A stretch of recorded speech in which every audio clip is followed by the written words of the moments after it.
નમસ્તે વિદ્યાર્થીઓ. છેલ્લે આ પ્રકરણની અંદર આપણે ગ્રામ પંચાયતના મંત્રી એટલે કે તલાટી કમ મંત્રીના કાર્યો જે પ્રશ્ન આપણે છેલ્લે પૂર્ણ કર્યો હતો. એ સિવાય ગ્રામ પંચાયતનો બીજો જે અધિકારી જેનું નામ છે ગ્રામ સેવક. ગ્રામ સેવકને ગ્રામ સ્તરનો કાર્યકર્તા અથવા તો ગ્રામ વિકાસ અધિકારી તરીકે એને ઓળખવામાં આવે છે, જેને આપણે અંગ્રેજીમાં વીડીઓ એટલે કે વિલેજ ડેવલપમેન્ટ ઓફિસર તરીકે આપણે એને ઓળખીએ છીએ. જે પંચાયતોની જુદા જુદા પ્રકારની યોજનાઓ તૈયાર કરવાની હોય તો એની અંદર મદદ કરે છે. એ સિવાય અલગ અલગ પ્રકારના વિકાસ અંગેના કાર્યક્રમો કરવાના હોય તો એ અંગેની જાણકારી આપવાનું કાર્ય ગ્રામ સેવક કરે છે. તે સિવાય કૃષિ માટે લોન એટલે કે ખેતી માટે લોન જે ખેડૂતો મેળવવા માગતા હોય તો એ ખેડૂતોને કેટલીક લોન વિશે મદદ કરવાનું કાર્ય પણ એક ગ્રામ સેવકનું રહે છે.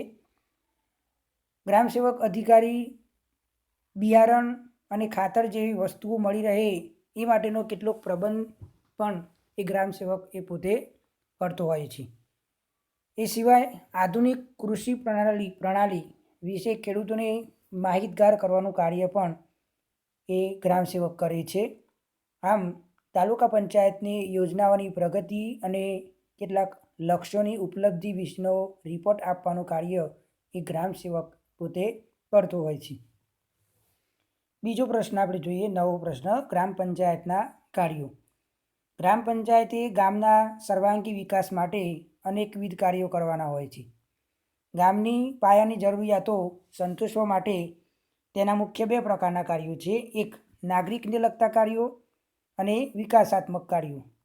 નાગરિક કાર્યોની અંદર સફાઈ, સ્વચ્છતા, જલાપૂર્તિ, રસ્તાઓનું નિર્માણ કરવું, જાળવણી કરવી, પ્રકાશની વ્યવસ્થા કરવી, સ્મશાનની વ્યવસ્થા કરવી, પ્રાથમિક શિક્ષણ, કૂવા, તળાવ જેવા સાર્વજનિક સ્થાનો ઊભા કરવા, ધાર્મિક સ્થાનો ઊભા કરવા અને એનો નિભાવ કરવી અને એની જાળવણી કરવા વગેરે અંગેના કાર્યો એ નાગરિકને લગતા કાર્યો પંચાયત પોતે કરે છે. બીજું વિકાસાત્મક કાર્યો, તો સહકારી પ્રવૃત્તિને વેગ આપવો, નબળા વર્ગના લોકોના વિકાસ માટે પ્રબંધ કરવો, ગામના યુવાનો, મહિલાઓ અને બાળકો માટેના વિકાસ માટેની પ્રવૃત્તિઓ કરવી, ગામમાં મેળાઓ હોય અને બજારોની વ્યવસ્થા કરવી. તો આ બધા કાર્યો એ વિકાસાત્મક કાર્યોની અંદર સમાવેશ કરવામાં આવે. હવે ગ્રામ પંચાયત એ આ બધા કાર્યો કરવા માટે કયા પ્રકારના આવકના સાધનોનો ઉપયોગ કરે છે? તો આવકના સાધનો માટે ગામના વિકાસ કાર્ય કરવા માટે ગ્રામ પંચાયત કેટલાક સ્થાનિક કરવેરા એટલે કે ઘરવેરો આપણે ભરીએ છીએ તો એવા સ્થાનિક કરવેરા નાખીને નાણાં પૈસા એકત્ર કરે છે. આ ઉપરાંત કેટલાક સરકારી ગ્રાન્ટ, લોકોનો ફાળો, જિલ્લા પંચાયત, તાલુકા પંચાયતની આર્થિક સહાય વગેરે જેવા સાધનોમાંથી ગ્રામ પંચાયત કેટલાક નાણાં એ પોતે પ્રાપ્ત કરે છે. બીજો મુદ્દો, તાલુકા પંચાયત.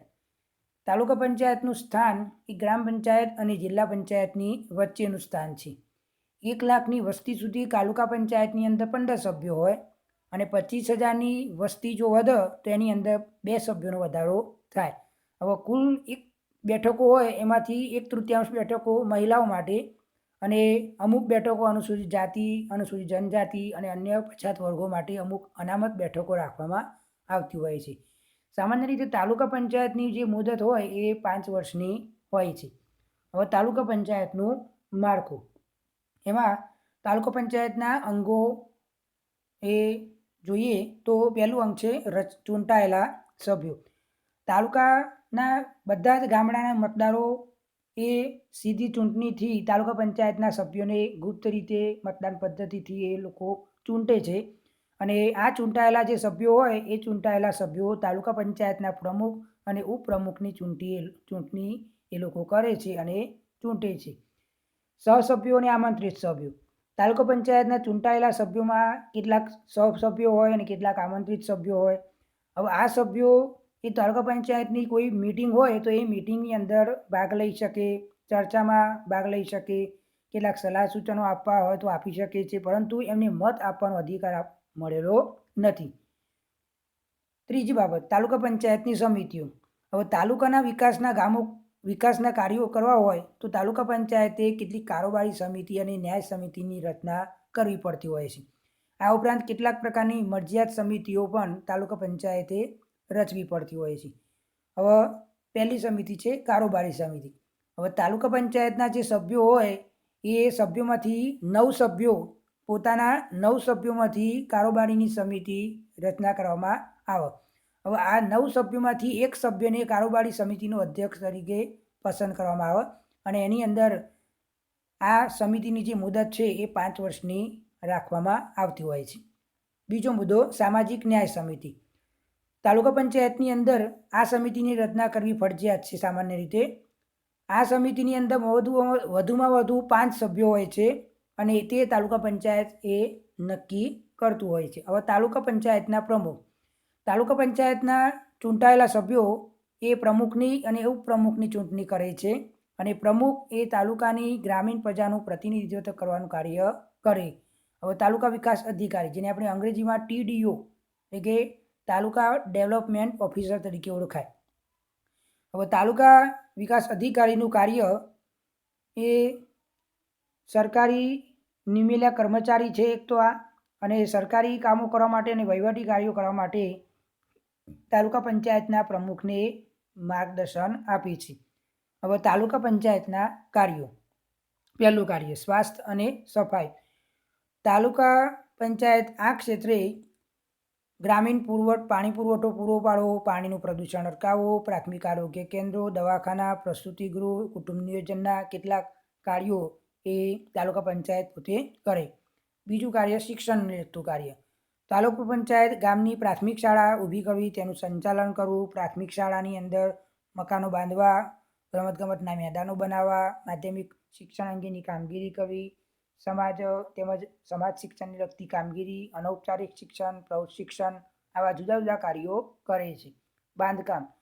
તાલુકાના ગામોને જોડતા રસ્તાઓ, મોટા રસ્તાઓ, ગામના રસ્તાનું બાંધકામ, તેની જાળવણી કરવાનું કાર્ય, એ બધા કાર્યો એ તાલુકા પંચાયત કરે. એ સિવાય તાલુકાના રસ્તાની બાજુમાં વૃક્ષારોપણની કામગીરી પણ એ પોતે કરે છે.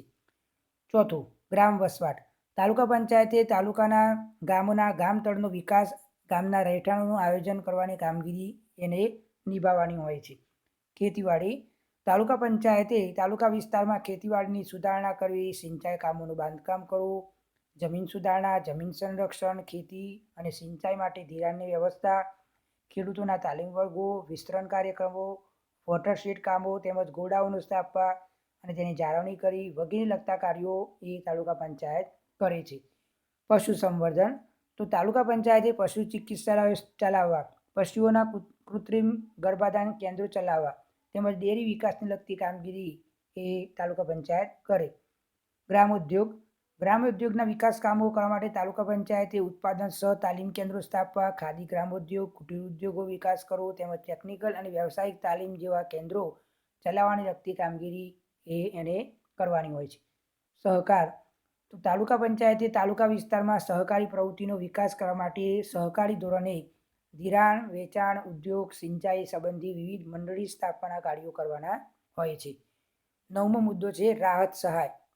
તાલુકા પંચાયતે કુદરતી આફતોમાં પ્રસંગો જેવા કે પૂર હોય, આગ હોય, ધરતીકંપ, રોગચાળો, દુષ્કાળ વખતે તાલુકા વિસ્તારની અંદર ગ્રામજનોને રાહત સહાય આપવાની કામગીરી એને નિભાવવાની હોય છે. 10મો મુદ્દો, સમાજ કલ્યાણ અને સુરક્ષા.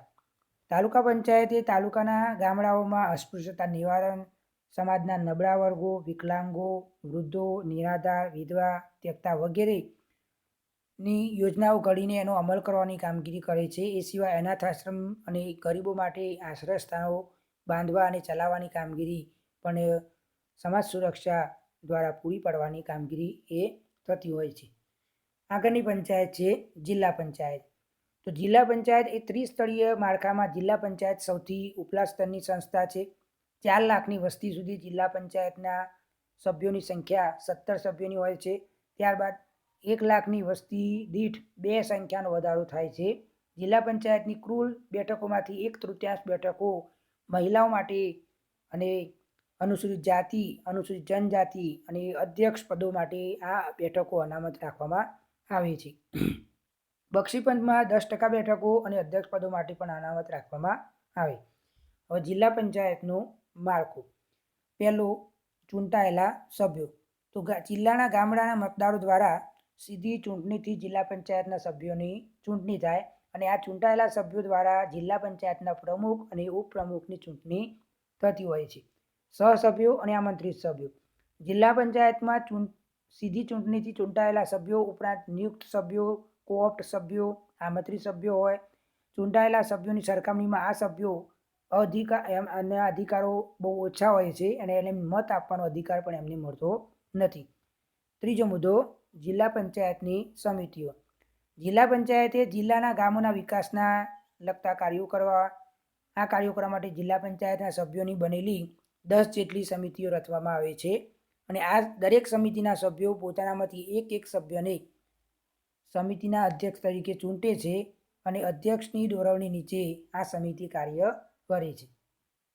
ચોથો મુદ્દો, જિલ્લા પંચાયતના પ્રમુખ. જિલ્લા પંચાયતના પ્રમુખ લોકશાહી રીતે ચૂંટાયેલા નેતા છે. તેઓ જિલ્લા પંચાયતના વડા તરીકેનું કામ કરે છે.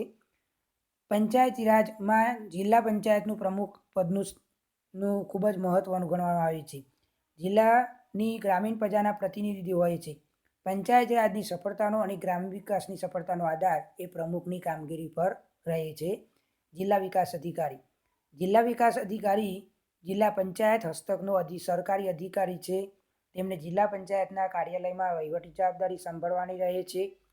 સરકારી અધિકારી તરીકે જિલ્લા પંચાયતના ચૂંટાયેલા સભ્યો અને પ્રમુખને સરકારના નિયમોની જાણકારી અને માર્ગદર્શન પૂરા પાડવાનું કાર્ય જિલ્લા પંચાયત પોતે કરે છે. આગળ પ્રશ્ન, જિલ્લા પંચાયતના કાર્યો. જિલ્લા પંચાયત તેની દેખરેખ નીચે તમામ તાલુકા અને ગામડાઓના સર્વાંગી વિકાસના કાર્યો માટેનું માર્ગદર્શન આપવાનું કાર્ય કરે છે. જિલ્લા પંચાયતના કાર્યો નીચે પ્રમાણે છે. 1. સમગ્ર જિલ્લાના ગ્રામ વિસ્તારો માટે વિકાસની નીતિ ઘડીને તાલુકા અને ગ્રામ પંચાયત પાસેનો અમલ કરવાની કામગીરી જિલ્લા પંચાયત કરે છે.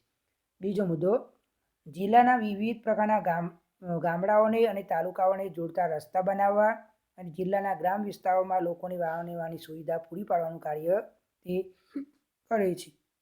ત્રીજો મુદ્દો, જિલ્લાનું ખેત ઉત્પાદન વધે તે માટે ખેતી વિષયક તમામ સુવિધાઓ જેવી કે સિંચાઈની, બિયારણ, ખાતર, જંતુનાશક દવાઓ, ખેતીની નવી પદ્ધતિ વગેરે ઉપલબ્ધ કરી આપે છે.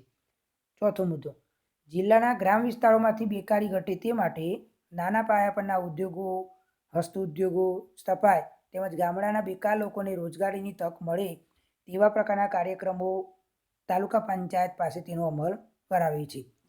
પાંચમો મુદ્દો, ગ્રામ વિસ્તારના લોકોની આરોગ્યની સુધારણા માટે ગ્રામ આરોગ્ય કેન્દ્રો, કુટુંબ નિયોજન કેન્દ્રો, માતૃ અને બાળક કલ્યાણ કેન્દ્રો ઊભા કરવાની કામગીરી જિલ્લા પંચાયત કરે છે અને ગામડામાં ચેપી રોગ જો ફાટી નીકળે ત્યારે જિલ્લા મથકેથી ઉપચારના સાધનો, ડૉક્ટરોની ટુકડી, દવાઓ વગેરે તેવી તાત્કાલિક કે જે તે ગામમાં પહોંચાડવાનું કાર્ય જિલ્લા પંચાયતનું રહેલું છે. છઠ્ઠો મુદ્દો, જિલ્લાના ગામડાઓમાંથી નિરક્ષરતા દૂર કરવા માટે જિલ્લા પંચાયત વિશિષ્ટ પ્રકારના પ્રયાસો કરે છે. દરેક ગામડામાં પ્રાથમિક શાળા ઊભી કરવી, નાણાકીય મદદ કરવી, શૈક્ષણિક સાધનો મોકલવા, ગ્રામ વિસ્તારની શાળાઓમાં શિક્ષકોની ભરતી કરવી, બદલીઓ કરવી, શાળાઓની તપાસ કરી વગેરે પ્રકારના કાર્યો એ પોતે કરે છે. જિલ્લાના ગ્રામ વિસ્તારોમાં રહેતા નબળા વર્ગના લોકો જેવા કે અનુસૂચિત જાતિ, આદિવાસીઓ, ખેતમજૂરો વગેરે માટે ઉત્કર્ષ માટેની યોજનાઓ ઘડવી અને તેને કાર્યાન્વિત કરવાનું કાર્ય જિલ્લા પંચાયત પોતે કરે છે. જિલ્લાના ગામ વિસ્તારોમાં સામાજિક પ્રવૃત્તિઓ, સાંસ્કૃતિક અને રમતગમતની પ્રવૃત્તિઓ વિકસે, પુસ્તકાલયો સ્થપાય, યુવાનો અને મહિલાઓનો વિકાસ થાય, તાલુકા અને ગ્રામ પંચાયતના કાર્યોમાં જિલ્લા પંચાયત મદદરૂપ બને છે અને આ માટેના સાધનો અને નાણાકીય મદદ પણ પૂરી પાડે છે. છેલ્લે જિલ્લા પંચાયતે પંચાયતી રાજની જિલ્લા કક્ષાની સર્વોચ્ચ લોકશાહી સંસ્થા તરીકે ગ્રામ વિસ્તારના સર્વાંગી વિકાસ માટેના કામો કરવાના હોય છે. આ માટે અમુક પ્રકારના પૈસા એ રાજ્ય સરકાર તરફથી ગ્રાન્ટ તરીકે મેળવે છે અને જિલ્લા પંચાયતે મહેસૂલ, સ્થાનિક કરવેરા વગેરેમાંથી એની આવક પ્રાપ્ત થાય છે અને જિલ્લા પંચાયત પોતાની આ આવક માટે અન્ય સાધનો પણ એ પોતે ઊભા કરી શકે છે. આગળ પ્રશ્ન, પંચાયતી રાજની સામાજિક અસરો.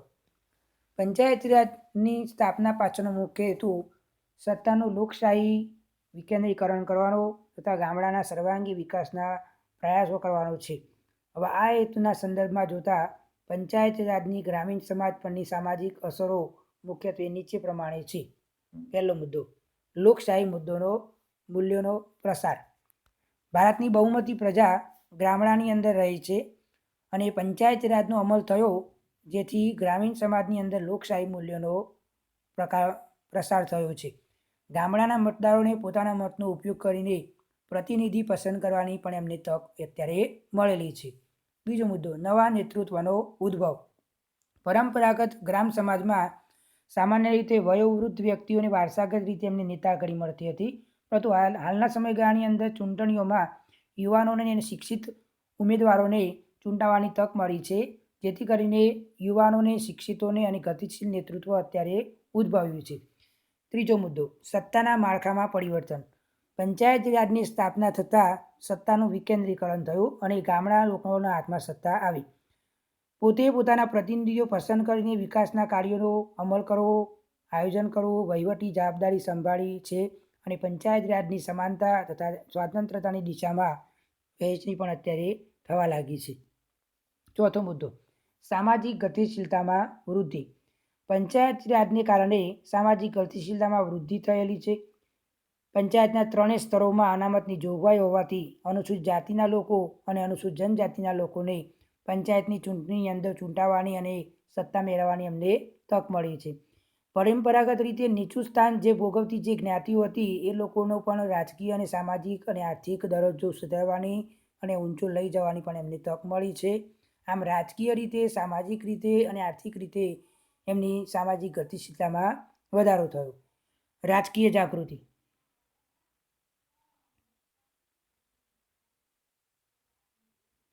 પંચાયતોની ચૂંટણીઓએ રાજકીય જાગૃતિ લાવવામાં ઘણો બધો અગત્યનો ભાગ ભજવ્યો છે. ચૂંટણી સમયે જુદા જુદા રાજકીય પક્ષોના નેતાઓ ગામડાઓની મુલાકાત લે, સભા ભરે, ચૂંટણીઓના વચનો આપે અને લોકોના રાજકીય પક્ષો, પક્ષપ્રથા, પક્ષની સામાજિક આર્થિક નીતિ વગેરે જેવા રાજકારણના પ્રશ્નોથી લોકો વાકેફ થાય છે અને ગ્રામીણ લોકોની રાજકીય સમજણ અને સભાનતાની અંદર એમનો વધારો થયો છે. છઠ્ઠો મુદ્દો, બિનસાંપ્રદાયિકીકરણ. પંચાયતની ચૂંટણીઓમાં ઉમેદવારે જુદા જુદા પ્રકારની જ્ઞાતિઓનો ટેકો તો મેળવવો પડે છે અને જુદી જુદી ચૂંટણીઓમાં પણ છે પંચાયતના સભ્યોએ પંચાયતની કાર્યવાહીમાં પણ જ્ઞાતિ કે કોમના ભેદ વગર સાથે મળીને વિચાર વિમર્શ કરીને નિર્ણયો લેવા માટે એકબીજાનો સહકાર એમને મેળવવો પડતો હોય છે. ગ્રામ સમાજના પરંપરાગત સાંપ્રદાયિકતાના જે ખ્યાલો અત્યારે નબળા પડ્યા છે અને બિન સાંપ્રદાયિક મૂલ્યોનો પ્રસાર થતો ગયો છે. સાતમો મુદ્દો, સામાજિક અંતરમાં ઘટાડો. પંચાયતી રાજને કારણે ગામડાની વિવિધ પ્રકારની નિમ્ન અને ઉચ્ચ જ્ઞાતિઓ, પુરુષો, કોમો, સ્ત્રીઓ, ખેડૂતો, ખેતમજૂરો વગેરે પરંપરાગત રીતે જે સામાજિક અંતર હતું એ અત્યારે ઘટ્યું છે. પહેલાંના સમયમાં બધા જ વર્ગો વચ્ચે એક પ્રકારની સામાજિક અલગતા રહેતી હતી, પરંતુ હવે ચૂંટણીઓમાં અને કાર્યવાહીની અંદર સાર્વજનિક વિકાસના કામોની અંદર દરેક સભ્યોએ પરસ્પર આંતરક્રિયા અને સામાજિક સંપર્ક કરવો એમના માટે જરૂરી બની ગયો છે. આથી ધીમે ધીમે તેમની સામાજિક અંતરમાં ઘણો બધો ઘટાડો થવા લાગ્યો. આઠમો મુદ્દો, લોકોની ભાગીદારી વધી છે. પંચાયતી રાજની સ્થાપના પાછળનો મુખ્ય હેતુ ગ્રામ વિકાસના કાર્યોમાં લોકોની ભાગીદારી વધારવાનો હતો. તેમાં સફળતા મેળવી શકાઈ છે. કેટલાક અભ્યાસો પરથી આપણે જાણી શકીએ છીએ કે પંચાયતના અમુક મકાનો, બાયોગેસ પ્લાન્ટ, વોટર વર્ક્સ, જાહેર રસ્તા પરની લાઇટો, વૃક્ષો વગેરે જેવી સુવિધાઓ અત્યારે લોકો ગામડાની અંદર પોતાની જાતે ઊભી કરી છે. એ સિવાય ગામડાના લોકોએ પોતાનો ફાળો એકઠો કરીને સરકારી મદદ મેળવીને ગામડાની અંદર વીજળીકરણ કર્યું છે અને લોકોએ સ્વૈચ્છિક શ્રમ સ્વરૂપે ગામના વિકાસની અંદર ફાળો આપીને પોતાના ગામની અંદર રસ્તા પણ ઘણા લોકોએ બનાવ્યા છે. હવે પંચાયત રાજની નકારાત્મક સામાજિક અસરો. પહેલો મુદ્દો, જૂથવાદ અને પક્ષાપક્ષી. પંચાયત રાજની ચૂંટણીઓએ ગામડાના લોકોની અંદર પક્ષાપક્ષી અને જૂથવાદને ઉત્તેજન મળ્યું છે. ચૂંટણી વખતે ગામડાના જુદા જુદા રાજકીય પક્ષો સક્રિય બની પોતાની ઉમેદવારી માટે ટેકો મેળવવા માટે જૂથો ઊભા કર્યા છે અને કેટલીક વખત ગામડામાં કડવાશના બીજ કાયમી રોપાયા. બીજો મુદ્દો, ગ્રામીણ જ્ઞાતિવાદને ઉત્તેજન. પંચાયતની ચૂંટણીઓમાં વિવિધ પ્રકારની જ્ઞાતિઓ પોતાના સંખ્યાબળને આધારે ઉમેદવારો તો ઊભા કરે છે, તેથી ક્યારેક ઉમેદવારની વ્યક્તિગત લાયકાત ઘણી વખતે ગૌણ બની જતી હોય છે અને ચૂંટણી જીતવા માટેનો જ્ઞાતિનું પીઠબળ એમને નિર્ણાયક બનતું હોય છે. એટલે કે મોટું સંખ્યાબળ ધરાવતી ઘણી બધી જ્ઞાતિઓ પોતાના ઉમેદવાર એ વ્યક્તિગત લાયકાતની બાબતમાં બીજા ઉમેદવાર કરતાં નબળો હોવા છતાં પણ તે જ્ઞાતિના સભ્યોનો પોતાનો ટેકો મેળવવા માટે ચૂંટણીની અંદર પ્રચારમાં જ્ઞાતિના હિતોને પ્રાધાન્ય એ આપે છે અને પોતાની જ્ઞાતિને આગળ લાવવા માટેના વચનો આપે છે. આથી ગામડામાં જ્ઞાતિવાદને ઉત્તેજન મળ્યું. તેથી જ્ઞાતિ પ્રથાને નાબૂદ કરવાના બંધારણીય આદર્શની પીછેહટ એ થતી હોય છે. ત્રીજો મુદ્દો, આંતરજ્ઞાતીય સંઘર્ષ. જ્ઞાતિવાદ એ આંતરજ્ઞાતીય સંઘર્ષ ઊભો કરે છે. વિવિધ જ્ઞાતિઓ પોતાના હિત, સંઘર્ષ અને જૂથવાદ તેમની વચ્ચે સંઘર્ષ પેદા કરે છે. પંચાયતની ચૂંટણી પછી કેટલાક ગામડાઓમાં વિવિધ પ્રકારની જ્ઞાતિઓ વચ્ચે ઝઘડા, મારામારી કે સંઘર્ષના બનાવો પણ બનેલા છે. આમ પંચાયત રાજની પદ્ધતિથી કેટલીક મર્યાદાઓ પણ જોવા મળે છે. છેલ્લો પ્રશ્ન પાઠનો, પંચાયત રાજનો 73મો બંધારણીય સુધારાનો વિશેષતાઓ. ગ્રામસભાને પંચાયત રાજની રાજપ્રણાલીનો આધાર માનવામાં આવે છે. ગ્રામસભાનો રાજ્ય વિધાનમંડળ દ્વારા સોંપવામાં આવેલા કાર્યો અને અધિકારોનો ઉપયોગ કરશે. ગ્રામ, મધ્યવર્તી અને જિલ્લા સ્તરો પર પંચાયતના 3 સ્તરો વહેંચાયેલા છે. 20 લાખની જનસંખ્યા ધરાવતા રાજ્યોએ એ અધિકાર હશે કે જેઓ ઈચ્છે તો મધ્યવર્તી સ્તરે પંચાયતની રચના ન કરી શકે. ભારતના બંધારણની કલમ 243 પ્રમાણે રાષ્ટ્રપતિ દ્વારા કેન્દ્રશાસિત પ્રદેશો માટે વિશેષ વ્યવસ્થા અંતર્ગત એ સભ્યો બની શકશે અને પ્રત્યક્ષ રીતે 3 સ્તરે સભ્યોની ચૂંટણી થશે. ગ્રામ પંચાયતનો પ્રધાન મધ્યવર્તી સંસ્થાઓનો સભ્ય બની શકે, એટલે કે તાલુકા પંચાયતનો સભ્ય એને બનવું હોય તો પોતે બની શકે છે સરપંચ. આ રીતે તાલુકા વિકાસ અધિકારી એ જિલ્લા પંચાયતનો સભ્ય એને બનવું હોય તો પોતે બની શકે છે. પ્રત્યેક સ્તરે પંચાયતનો કાર્યકાળ 5 વર્ષનો હોય છે અને આ કાર્યકાળ પૂરો થાય તે પછી એના પહેલાં ચૂંટણી કરી લેવી પડતી હોય છે. પંચાયતનો ભંગ કરવાની સ્થિતિ આવે તો 6 મહિનાની અંદર આ ચૂંટણી કરવી એના માટે અનિવાર્ય બની જતી હોય છે. તમામ પંચાયતોમાં અનુસૂચિત જાતિ, અનુસૂચિત જનજાતિ માટે તેમની વસ્તી પ્રમાણે અમુક બેઠકો અનામત રાખવામાં આવે છે. હવે કુલ બેઠકોમાંથી 1/3 બેઠકો મહિલાઓ માટે અનામત રાખવામાં આવતી હોય છે. આ રીતે પંચાયતમાં પ્રત્યેક સ્થળે અધ્યક્ષોની હોદ્દાની મુખ્ય સંખ્યામાં ઓછામાં ઓછા 1/3 હોદ્દાઓ મહિલાઓ માટે અનામત રહેશે. રાજ્યોની જનસંખ્યામાં અનુસૂચિત જાતિ, અનુસૂચિત જનજાતિઓમાં જનસંખ્યાનું જે પ્રમાણ છે તે જ પ્રકારનું એમના માટે અનામત હોદ્દાનું પણ પ્રમાણ રહેશે. આ સિવાયના રાજ્યોમાં વિધાનમંડળો દ્વારા પંચાયતમાં કોઈ પણ સ્તરે અથવા તો અધ્યક્ષોના હોદ્દા માટે કોઈ પણ સ્તરે પછાત જાતિઓમાં નાગરિકો માટે હોદ્દા અનામત રાખી શકાય છે. અંડરલાઈન 24મી એપ્રિલ 1993થી એટલે કે 73મો બંધારણીય સુધારો અમલમાં આવ્યો અને એ તારીખથી 1 વર્ષની અંદર એટલે કે 5 વર્ષની સમાપ્તિ પછી તમામ રાજ્યોમાં એક નાણાપંચની રચના કરવામાં આવી અને જ્યાં રાજ્યો અને તમામ સ્તરે પંચાયતો વચ્ચે નાણાકીય સંસાધનોના વિતરણ અને હસ્તાંતરણના નિયંત્રણના સિદ્ધાંતો અને પંચાયતોની નાણાકીય સ્થિતિ સુધારવાના ઉપાયો પર વિચાર કરશે. વિકાસ યોજનાઓને લાગુ કરવા માટે પંચાયતોએ પૂરતા પ્રમાણમાં નાણાં ઉપલબ્ધ કરવામાં આવશે. પંચાયતોને કર એકત્રિત કરવાની મંજૂરી આપી મહેસૂલનો કેટલો ભાગ પંચાયતી રાજ સંસ્થાઓએ આપવો કે નહીં એ બાબત રાજ્ય સરકાર પોતે નક્કી કરશે.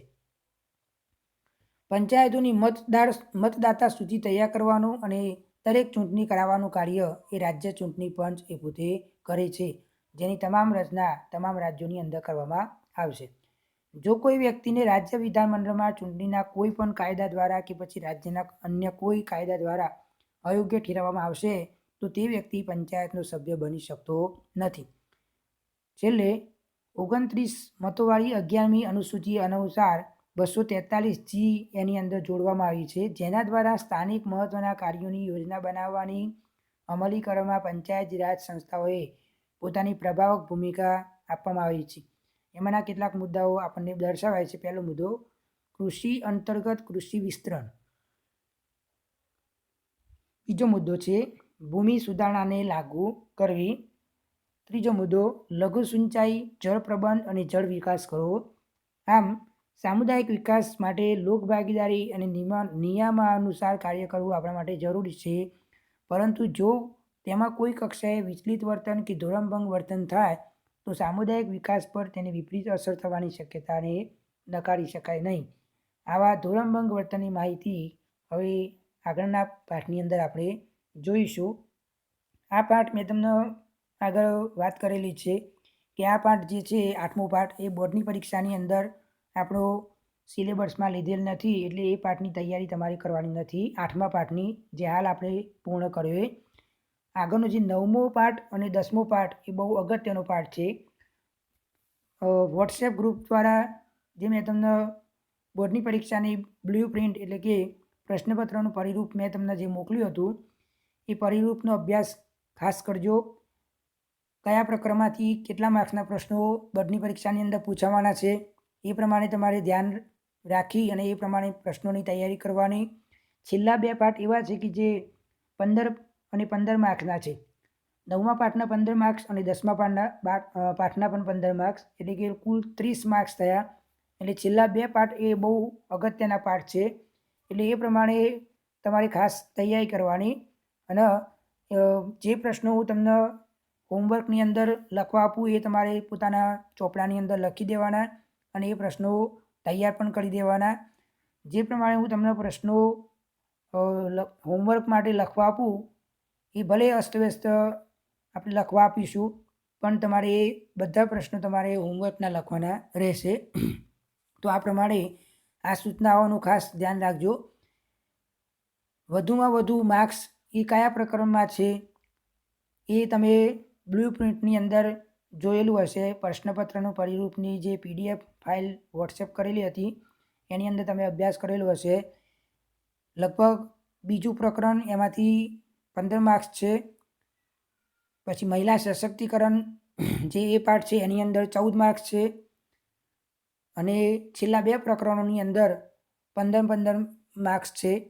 એટલે કુલ 4 પ્રકરણો તમારા માટે એવા છે કે જે પરીક્ષાની અંદર એમાંથી વધુ પ્રશ્નો પૂછાય એવા છે. એટલે એ પ્રશ્નો ખાસ તૈયાર કરજો. એ પાઠોના એ પ્રમાણે દરેક પાઠના મહત્ત્વના પ્રશ્નો તમે કાઢી અને એ પ્રમાણે પ્રશ્નો તૈયાર કરવાના રહેશે. મોટા પ્રશ્નોના મુદ્દાઓ ખાસ તૈયાર કરજો. મોટા પ્રશ્નોના મુદ્દાઓ વાળો પ્રશ્ન તમે જો પ્રશ્ન ન લખ્યો હોત તો એ પ્રશ્ન તમારો અધૂરો થશે સાબિત અને એના પૂરેપૂરા માર્ક્સ મળી શકશે નહીં. આગળનો પાઠ જે છે સામાજિક ધોરણભંગ, બાળ અપરાધ અને યુવા અજંપો. આ પાઠની અંદર આપણે 3 પ્રશ્નો સમજવાના છીએ. સામાજિક ધોરણભંગ વર્તન એટલે શું અને એની લાક્ષણિકતાઓ. બાળ અપરાધ તો બાળ અપરાધનો અર્થ અને બાળ અપરાધના કારણો અને બાળ અપરાધની સુધારણાની શાળાઓ એટલે કે સંસ્થાઓ. અને ત્રીજો પ્રશ્ન આપણે જોઈશું યુવા અજંપાનો અર્થ અને યુવા અજંપાના કારણો. તો આટલા પ્રશ્નો આપણે ખાસ ધ્યાનમાં રાખીશું. હવે પછીના વિડીયોની અંદર આપણે સામાજિક ધોરણભંગ પહેલો પ્રશ્ન આપણે સમજાવીશું અને એ પ્રશ્ન તમારે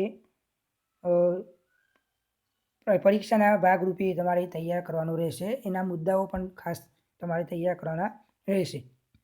હવે પછીનો વિડીયો આપણે હવે નેક્સ્ટ દિવસે એટલે કે આવતા ગુરુવારે આપણે બીજો વિડીયો તમને આ પાઠનો મોકલીશું. આભાર.